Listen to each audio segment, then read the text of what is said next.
ഇഴയുമ്പോൾ അബദ്ധത്തിൽ നിലത്ത് കിടക്കുന്ന ഒരു സോയിൽ തട്ടി മുറിവേറ്റു.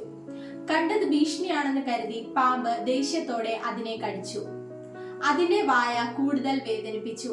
കോപവും വേദനയും നിറഞ്ഞ പാമ്പ് അരക്കെട്ട് മുറുകെ പിടിച്ച് തിരിച്ചടിക്കാൻ തീരുമാനിച്ചു. പക്ഷെ അത് കൂടുതൽ ഞെരുങ്ങുമ്പോൾ മൂർച്ചയുള്ള സോയിൽ അത് കൂടുതൽ വേദനിച്ചു. അവസാനം പാമ്പ് മരിക്കുന്ന സമയം വരെ വേദനിച്ചു. ആദ്യം പരിക്ക് അവഗണിച്ച് മുന്നോട്ട് നീങ്ങിയിരുന്നെങ്കിൽ അത് രക്ഷപ്പെടുമായിരുന്നു. കഥയുടെ ധാർമ്മികത ഇതാണ്: നമ്മെ വേദനിപ്പിക്കുന്നവരോട് കോപത്തോടെ പ്രതികരിക്കുമ്പോൾ നമുക്ക് നമ്മെ തന്നെ കൂടുതൽ വേദനിപ്പിക്കാൻ കഴിയും. ചിലപ്പോൾ ചില സാഹചര്യങ്ങളും അപമാനങ്ങളും അവഗണിക്കുകയാവും നല്ലത്. കാരണം അനന്തരഫലങ്ങൾ ദോഷകരമാകാം. നമ്മളോട് തെറ്റ് ചെയ്യുന്നവരോട് നമ്മൾ ക്ഷമിക്കണം. നിങ്ങളുടെ വികാരങ്ങൾക്ക് മേൽ അവർക്ക് അധികാരം നൽകരുത്.